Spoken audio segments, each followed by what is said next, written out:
U.S. prices stay high. Your news update, and we talk about video games on this edition of Arbitrage News Weekend, starting right now. Hello and welcome to Arbitrage News Weekend for May the 13th, 2023. I'm Joshua Stark. In April, consumer prices in the United States continued to rise, and although measures of underlying inflation remained high, this suggests that any future decline in inflation is likely to be slow and uneven. The government reported a 0.4% increase in prices from March to April, which is a significant jump from the 0.1% increase from February to March. Compared to the previous year, prices rose by 4.9%, which is slightly lower than March's year-over-year increase and the smallest annual increase in 2 years. But despite the rise in price pressure, the latest data does indicate some signs of cooling inflation. For instance, grocery prices fell for the second consecutive month, and the cost of many services such as airline fares and hotel rooms dropped significantly. While apartment rents did rise in April, the increase was slower than in previous months. No sooner did ChatGPT get unleashed than hackers started jailbreaking the artificial intelligence chatbot, trying to override its safeguards so that it would blurt out something unhinged or obscene. But now its maker OpenAI and other major AI providers such as Google and Microsoft are coordinating with the Biden administration to let thousands of hackers take a shot at testing the limits of their technology. Some of the things they'll be looking to find: how can chatbots be manipulated to cause harm? Will they share the private information we confide in them to other users? And why do they assume a doctor is a man and a nurse is a woman? This is why we need thousands of people, said Roman Chowdhury, a coordinator of the mass hacking event planned for this summer's DEF CON hacker convention in Las Vegas that is expected to draw several thousand people. The BlackBerry, once a ubiquitous device, is now considered an outdated relic that people had before they had bought an iPhone. Its manufacturer, a Canadian company, is now valued at $3 billion, a significant drop from its peak value of $85 billion in 2008, when it controlled almost half of the smartphone market. Nevertheless, the legacy of the BlackBerry is worth remembering, and audiences will have the opportunity to learn about its origins in the new film titled BlackBerry, which was released in theaters this week. The film is the latest addition to the growing number of movies and TV shows that explore the technology industry's penchant for groundbreaking innovation, blind ambition, ego clashes, and power struggles that ultimately turn into morality tales. Earlier this week, a metallic object believed to be a meteorite created a hole in the roof of a home in central New Jersey. It then bounced around a bedroom, smashing into a hardwood floor. The family who owns the home found the black potato-sized rock in a corner, still emitting heat. Fortunately, no one was injured and there was no significant damage to the property, according to police in Hopewell Township, located north of the state capital, Trenton. The object measures approximately 4 by 6 inches and weighs around 4 pounds, as per the police report. Susie Kopp, the homeowner, said that her family initially thought that someone had thrown a rock into an upstairs bedroom on Monday, but it soon became apparent that this was not the case. The family intends to meet with an astrophysicist who will examine the object further. News and more next on Arbitrage Weekend. Stick around. It's going to be fun, I promise. I'm Smokey Bear, and I made an assistant to help you prevent wildfires. Dude, I've got this. I've been camping since I was 5 years old. But I am a camping influencer. You know what? I'll bet you $5. Assistant Smokey, what is the best way to put out a campfire? To put out a campfire, drown with water, stir, drown again. Then make sure the fire is out cold by feeling with the back of your hand. Wait, really? I'll take the $5. Learn more at SmokeyBear.com. Brought to you by the U.S. Forest Service, your state forester, and the Ad Council. This week's Arbitrage blog includes what is kratom. Okay. Iger, 6 months in again. Iger uppercut. Huh? Oh, continue. Okay. And we talk Gaming Hall of Fame. All this and more in this week's Arbitrage blog, available now at arbitragetrade.com. Right now, let's go to the president and CEO of Arbitrage, Royce Wells, for more. Oh, you get... You didn't give me a chance. I'm sorry. Won't happen again today Well, okay. on this segment. Yeah, I know. If y'all only knew. Ari wrote us an article this week about something excellent. called kratom. Kratom. Kratom. Is that like Scrapple? No. Oh, okay. What's it And like? it's not kryptonite and it's not radioactive. Apparently, it's a plant. And it belongs to the same family as the coffee plant. Now, these plants are being eaten in a therapeutic way. Like mud water? Kind of thing. Okay. Caffeine is supposed to be a deterrent in the same way that capsaicin in pepper plants is a deterrent to keep the fruit from being eaten by animals who have a sense of taste involving spice. Instead of caffeine, however, kratom contains something called mitragynine and 7-hydroxy. Metagrenine? Sure. You know, we're going to have to get Hari on here to pronounce some of these things. Metagrenine. Okay. There's Mitragynine. and then hydromitragynine. Hydroxymitragynine. And there you go. There See? we go. Which can interact with opioid receptors in the brain. The effect is similar. Kratom can be used as a mild sedative, pleasure enhancer, or for pain management. Again, this is no surprise because, you know... Migraines, caffeine plus acetaminophen. I get it. Exactly, right? So, you know, we found a lot of native plants to help us out. Now, why are we talking about kratom? Well, the U.S. Marshals earlier this year seized about $3 million worth of kratom from an Oklahoma-based company that was selling kratom as a supplement. The FDA stepped up and they said, hey, there are some potential dangers of kratom use, but it's not approved technically, and it hasn't really been tested technically by the FDA. So how can they seize it if it's not been tested and hasn't been approved? It's not FDA approved and it's not been FDA tested, and you can't say that it has unless it has. Understood. Oh, wait, they were saying that? However, in 2016, the DEA moved to have kratom classified as a Schedule 1 drug that has no medical uses but a high potential of abuse. Yeah. So we are not, we're not doctors or anything like that. But it was reversed because of public outcry. Okay. Right. Never mind. We're good. We're not recommending its use nor disrecommending its use, but it is illegal in 5 states. Yikes. And the FDA last April released a public statement saying, hey, it's got the potential, it's got similar properties to opioids and the potential for addiction. Should it be taken seriously? I don't know. Royce doesn't know. But Wait a minute. People get addicted to coffee all the time. That's what I'm saying. Caffeine withdrawals. Yep. Those are real. I got to get some coffee. More after this.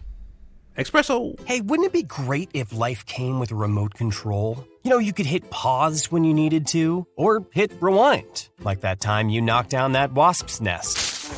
Uh-oh. Well, life doesn't always give you time to change the outcome, but prediabetes does. With early diagnosis and a few healthy changes, you can stop prediabetes before it leads to type 2 diabetes. To learn your risk, take the 1-minute test today at doihaveprediabetes.org. Brought to you by the Ad Council and its prediabetes awareness partners. When might you be buzzed? When you suddenly love everything. You guys, I love this song. I love these nachos. I love our kickball league. Ugh! I love this guy. What's your name? You know what I'd love? A ride when it's time to head out. If you see a buzzed warning sign, call for a ride when it's time to go home. Buzz driving is drunk driving. A message from NHTSA and the Ad Council. I love your car. Is this real leather? To protect her home and family in a disaster, Karen was willing to wade through water, mud, and insurance paperwork. Yeah, I can do this. You go, Karen! By simply understanding and updating what her insurance covers and doesn't cover now, she'll be better prepared no matter when disaster strikes. Learn other simple ways to protect your home and family before a natural disaster at ready.gov. That's ready.gov. A message from FEMA and the Ad Council. we've been talking about electric vehicles for a while here on the Arbitrage News, and now Caroline Hollis, our Director of Education, has been doing a series on it. If you have not read her articles, please do so at arbitragetrade.com/blog. Caroline, welcome to the show. Thank you, Josh. It's good to be back again this week. Yeah. Caroline, electric vehicles, we can definitely say that they've been more popular for the past few years. So EVs need to be charged. Yes. And the EV charging infrastructure, the need for it has kind of increased. Yes, a lot of people are able to charge their cars at home if they have a home. So a lot of the problem comes in with people who live in a condo or an apartment where they don't have a garage or a place where they can install a charger. And also for road trips where you might need a longer range than just your normal daily commute. So as people are buying more electric vehicles, the need for this infrastructure has greatly increased. Right. So there were about 108,000 public charging ports in the U.S. in 2021. That's nearly one port for every gas station in the United States. But every gas station has between 6 and 12 gas pumps. That's one EV charging port available for every 6 to 12 gas pumps. That's not a great ratio. No, it's really not. Yeah. We were talking earlier. I have a neighbor who has a Chevy Spark, and I don't know how she charges her Spark. I'm curious because we don't have a charging port outside of the house. I have a friend who has a Tesla Model S Plaid. It's the biggest one, and he had a 3-phase charger 220 installed at the house. Now that was thousands of dollars. Right. It seems to be that our infrastructure isn't growing as fast as our need for EVs. Absolutely, it is not. One of the things in the bipartisan infrastructure bill, they have allocated some money for that. And recently, the Transportation Secretary, Pete Buttigieg, they've recently actually taken that budget and have allocated that. So hopefully some areas will start to see more EV charging infrastructure from that act, which I think was about a year and a half ago. So it's taken a little time to get the budget worked out, but they have been making progress on that. Right. You have private businesses that are installing chargers. Chipotle, for example, Choice Hotels International, Walmart, they're installing fast chargers. Another thing is that Tesla is opening up their chargers to non-Tesla vehicles. Yes, Rivian is also doing the same. So Right. the cars can come with an adapter so that non-brand cars can still use their fast chargers. That sounds awesome. The thing is that long range, there's this thing called range anxiety, right? There's this thing where, it could run out of charge before the reaching of the destination or other charger. Right. That's one of the reasons we don't have one. We need to be able to make the trip to my in-laws' house, and there is not currently an EV available with that range. So Yep. we're in that boat. They're working on it though, and we'll keep you apprised. Go to the blog, read all about it. Sometimes I just cannot believe all the storms we've gone through here. I can only hope that we'll be able to leave this house to you one day, baby. You're our legacy. Planning for these disasters will make sure we're safe, and is the best way to protect that legacy. You know what? We should make an emergency communication plan. That way we're ready this year. At my dorm, we have emergency kits for earthquakes and wildfires, but I'm sure there's something more local. I can send you with a link. Okay, smart.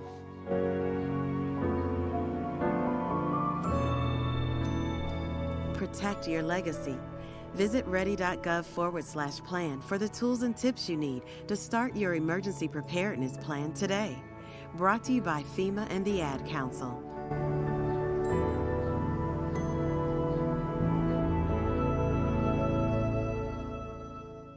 It's been 6 months since Bob Iger canceled his retirement, stepped back into the top role at Disney to right a number of wrongs under Bob Chapek.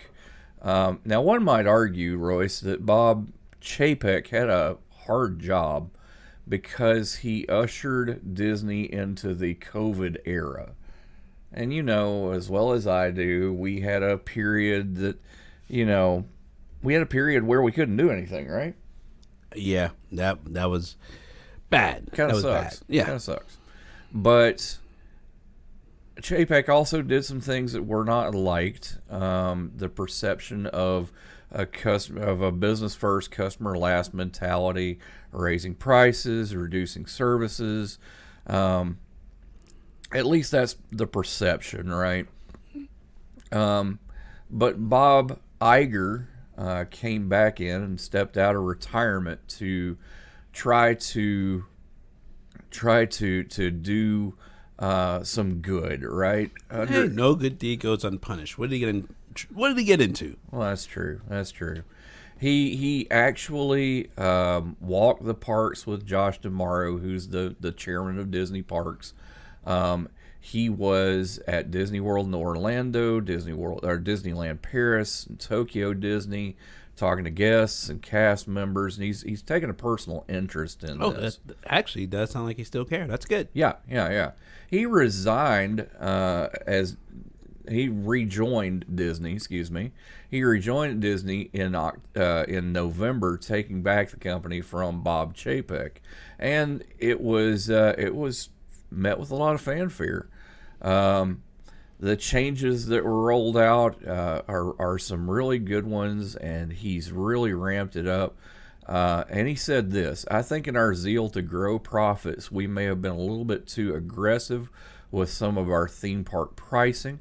And I think that there's a way to continue to grow the business, but be smarter about how we price so that we maintain that brand value of accessibility. Now, Disney is a business just like any other. Correct. Just like our country is also a business. True. So, when you have a CEO that's not quite doing the right things, and misrepresenting the company such as Chapek did, it's interesting to me that they slid Iger right back in, and he took control. And he took the reins, and it's really interesting to me. Well, I will say it's lonely at the top. So basically, when you have to make the decisions and then stand by the decisions that you make, it can be a little bit stressful. A whole lot of anxiety could be involved. So I know what's his name? Chapek. Hey, he may not have had all the decision or all information or all the experience that the other Bob had. So it's like, hey, you too quick. This is not how the culture works. Let's take a back seat. Let's rearrange some priorities, and let's get back out there and basically make the customers happy. Yeah, we don't know anything about that around here, do we? No, not at all. Heavy is the head that wears the crown. For sure. Anyone want a crown? No, thank you, sir.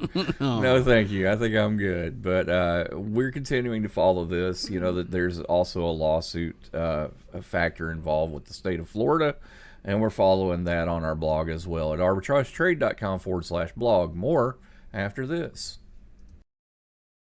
I'm Smokey Bear, and I made an assistant to help you prevent wildfires. Dude, I've got this. I've been camping since I was 5 years old. But I am a camping influencer. You know what? I'll bet you $5. Assistant Smokey, what is the best way to put out a campfire? To put out a campfire, drown with water, stir, drown again. Then make sure the fire is out cold by feeling with the back of your hand. Wait, really? I'll take the $5. Learn more at SmokeyBear.com. Brought to you by the U.S. Forest Service, your state forester, and the Ad Council.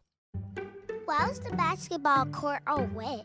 Because the players kept dribbling on it. The dad joke. Corny, groan-worthy, but also one of the simplest ways to share a moment with your kids. What did the buffalo say when he dropped his son off for school? Bye, son. So take a moment to make your kid laugh, because dad jokes rule. Make your kid laugh today. Go to fatherhood.gov. Brought to you by the U.S. Department of Health and Human Services and the Ad Council. David Grantham is here, our tech guy. David, when's the last time you logged into Facebook? Man, you're making me feel bad. So you're talking about me being a tech guy in Facebook. Man, you're making me so uncool. It's been a few days, but I guess I'm in that middle-aged tier. It's been 2 minutes. Oh, wow. 2 minutes for me. I use Facebook Marketplace. Everybody pretty much knows I'm getting a new house and trying to get that set up, and yeah, Facebook Marketplace has kind of been the thing, but it's not for younger people, is it?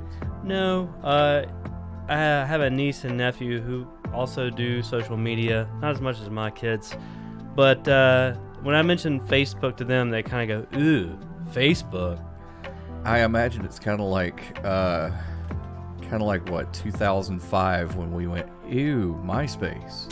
Yeah, and then the people who did "Ew, MySpace" said, "Ooh, Alta Vista," or "Ooh, all these old things." So Ew, yeah, Prodigy. Yes, this or AOL. Ew, CompuSpace. Right. Really showing my age now. It's interesting though that Facebook is not hurting because it owns the number 2 social media in the land, Instagram. So they're still getting traffic through Instagram, which I also check every day. Now keep in mind, I do social media around here, so part of it's the job.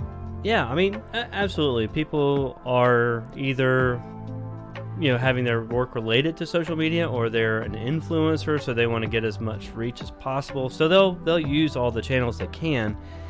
But now you've got these short form pieces like TikTok, and it's kind of like flavor of the year, like we were talking about earlier, where Facebook has outlasted other guys, and maybe there's something to it. I'm not going to completely diss on Facebook. Mark Zuckerberg had a good product that's lasted 20 years. Well, yeah, I mean, according to this, according to our research, 3 billion people check it each month. That's more than a third of the world's population, and 2 billion of those people log in every day. Yeah, I mean, so they've got great reach. They just got to figure out how to continue it. And that don't fall into the trap of all these other tech companies that they just die because their user base ages out. Right. It's similar, like I said, it's similar to rival MySpace. The cool kids, had a chance to use MySpace, and I remember you used to be able to put clips of your favorite songs on MySpace, and it launched a year earlier than Facebook. And now 2005, Facebook, and then it was sold to News Corporation in 2005. MySpace was. So, Yeah, you never know what the future holds. Facebook and Mark Zuckerberg are throwing out, we're going to use AI to enhance blah, blah, blah. Everybody has a darn AI strategy, and it's so overcooked. I think really what's going to make or break Facebook at this point is their whole Meta thing. It kind of flopped. Let's see how they pivot. Yeah, let's see what happens there. They still own Oculus. It's still an awesome thing. So we'll see what happens. More after this on Arbitrage News. Thanks, David. Wow, you're welcome. Hey, hon, what you doing with your phone? Taking pictures? No, I'm asking it questions. Like what? Hey, Bobo, do flowers have best friends? I'm sorry. I'm afraid I don't know that. Hey, follow me. I want to show you something. Look, flowers do have best friends. Whoa. Some answers can only be found in nature. Discover the unsearchable. Visit discovertheforest.org to find a trail near you. Brought to you by the United States Forest Service and the Ad Council. What is dedication? My daughter is biological and my son is adopted. I love them both so much. From the morning when you wake up to putting them to bed at night and every moment in between. I think a parent's job is to protect our children, but also prepare them for the world so they become good, kind human beings. That's dedication. Find out more at fatherhood.gov. Brought to you by the U.S. Department of Health and Human Services and the Ad Council. Hey, Royce, let's go on vacation. I'm game. Where are we going? Rochester, New York. Why in the world would we go there? It's the Video Game Hall of Fame, my friend. Oh, come on. You know you'd have fun there. Shinobi, Defender. There you go. Galaga. There you go. Metroid, the original Metroid. Yep. Link, the second Link. The Link to the Past. Majora's Mask. Or Majora Rum. Is there such a thing as too many links? No. Link's Awakening. No. Actually, I did not like, which one? Oh. Skyward Fall? Skyward Sword? Did not. Horrible. I'm sorry. If I told him to get out, I'd probably get fired. No. You be advised to take administrative leave for a certain duration until you come to your senses. Be advised. Oh my goodness. Okay, so the reason why I'm talking about this is that the Video Game Hall of Fame just released their listing for what they are bringing into the class of 2023, and some really interesting choices here that I wanted to go over. You know, we've talked about how you can collect video games and the pricing and that sort of thing, but these are games that have shaped culture, kind of. For example, Computer Space. Computer Space was the first coin-operated arcade video game. Oh, nice. Yeah, it definitely belongs there then. Was built by Nutting Associates in 1971, and it was recognized for proving that video games could reach paying audiences outside of the labs where they were being developed. Now, I don't know if you're familiar with early video games. Most of them were oscilloscope-based, right? Yep. And they just took a GE television, plopped it into a very nice fiberglass case, put a switch on there that took quarters, and boom, you have a video game. I like it. The developers of Computer Space went on to establish Atari. So that's kind of huge, right? Yep. There was no video game industry back in the early 70s. 1300, 2600, 2800. There you go. What? 7800. 7800. 5200, 7800. Yep. Yeah. All those. There you go. All of those. So not only did Asteroid. Yeah, man, come on. Right. There we go. I knew you'd have that handy. I have a cartridge of Asteroids in my office. So another one that was inducted into the Hall of Fame was Barbie Fashion Designer. Oh, my daughter would like that. It was the first video game to actually target girls, letting them design and print clothes for their Barbie dolls. So I have them to blame. Got it. Yep. 500,000 copies were sold in 2 months after its 1996 release. That expanded audiences for video games, but also began a discussion about gender and stereotypes in gaming. I think that's pretty significant. Another one was The Last of Us, which we've talked about before, has a female protagonist in it, so that's pretty cool. Still have not played that game. With the male. Once again, you know, what are you doing? I identify as Call of Duty Modern Warfare. Good for you there, buddy. Alrighty then. Dude. Well, everybody have a great weekend. We'll see you Monday on Arbitrage News. What? Arbitrage Trade Analytics, LLC is a privately held research company. Arbitrage Trade Analytics, LLC is solely responsible for the preparation and distribution of the contents of this podcast. The opinions offered in this podcast are for informational purposes only and are not intended to function as investment advice. Seek a duly licensed professional for investment advice. For more information about the informational research and services offered by Arbitrage Trade Analytics, LLC,